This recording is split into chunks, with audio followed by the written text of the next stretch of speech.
इयत्ता 8वी मार्गदर्शिका. आज पाहत आहोत आपण मराठीमध्ये उपघटक चाललेला आहे आपला 3.11 समास.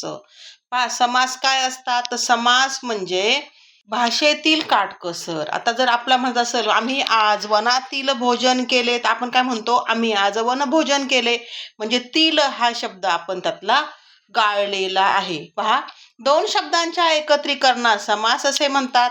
समासात एक जोड शब्द तयार करताना त्या शब्दातील परस्पर संबंध दाखविताना त्यातील विभक्ती प्रत्यय किंवा शब्द गाळलेले असतात. समास ही एक काटकसर आहे, भाषेतील काटकसर आहे.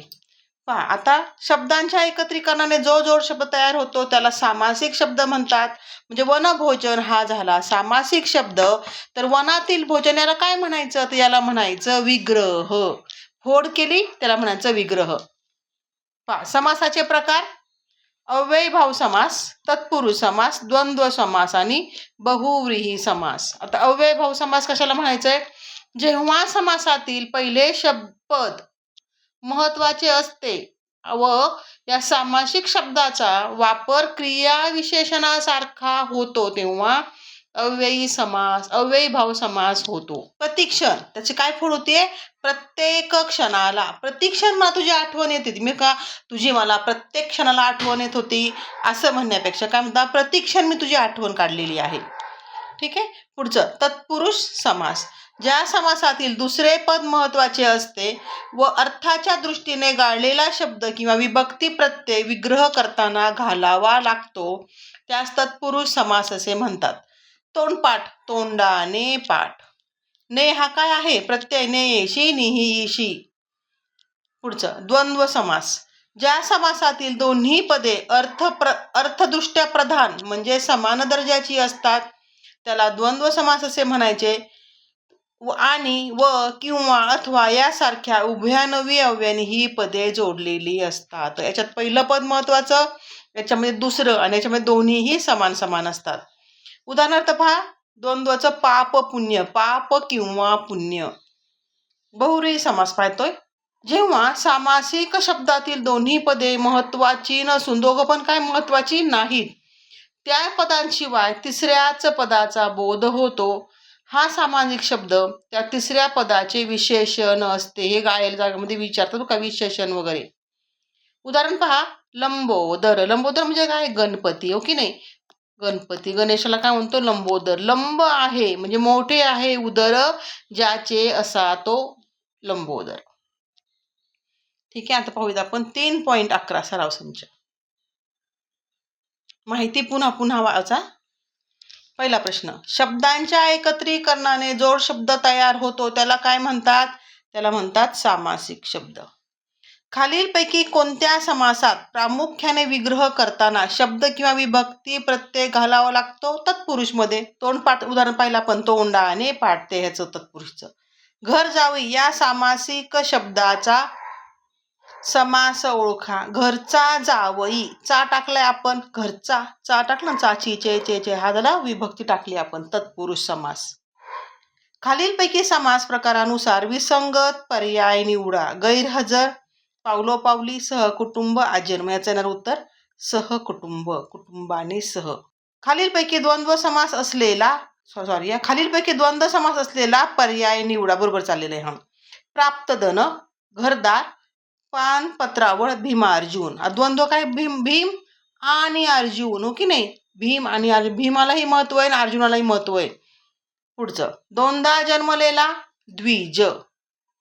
द्विज म्हणजे ब्राह्मण, त्यांना दोनदा जन्मला असं का म्हणतात, एक त्यांची मुंज वेळी त्यावेळेस लग्न दोनदा होतात. हो. आणि द्विज हे म्हणजे पक्षाला पण म्हणतात, पक्षी एकदा अंड्यात पडतं तेव्हा एक जन्म आणि पुन्हा अंड्यातून बाहेर येतो म्हणून पक्षाला पण द्विज असे म्हटले जाते. पुढचा प्रश्न, द्वंद्व व तत्पुरुष समास असलेले शब्द डॅश किंवा डॅश असतात, ते नाम किंवा विशेषण असतात. बहुव्रीही समास असलेला शब्द डॅश असतो, तो विशेषण असतो, लंबोदर. खालीलपैकी समास प्रकारानुसार विसंगत पर्याय निवडा. आता पितांबर, घन, लाल हे काय सगळे विशेषण आलेले आहे. ते रात्र दिवस, रात्र किंवा दिवस, रात्र आणि दिवस काय येणारे, हा द्वंद्व येणारे. यथाशक्ती, शक्तीप्रमाणे योग्य विग्रह करायचा. पुढचं झालंय आपलं 11वा प्रश्न. खालीलपैकी तत्पुरुष समास असलेले 2 पर्याय लिहा.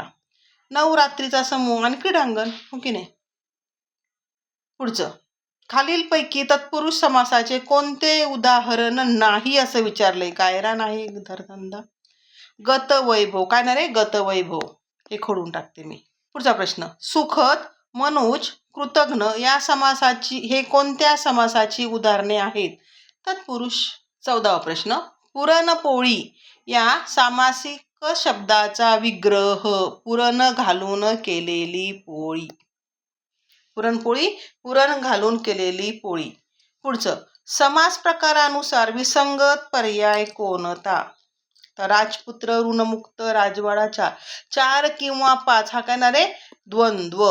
चौथा प्रकार, चौथा ऑप्शन. पुढचं, खालीलपैकी कोणते द्वंद्व समासाचे उदाहरण नाही म्हटले. आता पहा, बाप आणि लेक, विटी आणि दांडू, बरे किंवा वाईट, हे सगळे झाले द्वंद्वचे. कमल नयन, ज्याचे आहेत कमलासारखे नयन, तो किंवा ती, काय ना रे, हे पहिलं उदाहरण येणार आहे. पुढचं 17वं चाललंय, निर्गत केलेले आहे धन ज्याच्या पासून तो, त्याला काय म्हणतो आपण, निर्धन. खालीलपैकी बहुव्रीही समासाचे कोणते उदाहरण नाही. दशमुख म्हणजे 10 मुख असलेला, जितेंद्रिय, ज्याने इंद्रिय जिंकलेले आहे असा तो.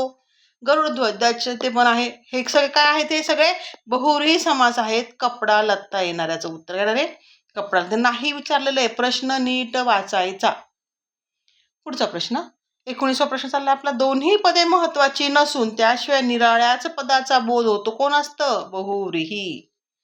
पद्म आहे नाभीवर ज्याच्या तो, पद्मनाभ. आणि हा सामासिक शब्द कोणता हे समास ओळखा, तो येईल आहे बहुव्रीही समास. ठीक आहे, आता आपण पाहिलं आहे 3.11. पुढच्या लेक्चरला 3.12 पाहूयात. लाईक करा, कमेंट करा आणि खूप अभ्यास करा. लिस्टमध्ये यायचं आहे आपल्याला यावर्षी.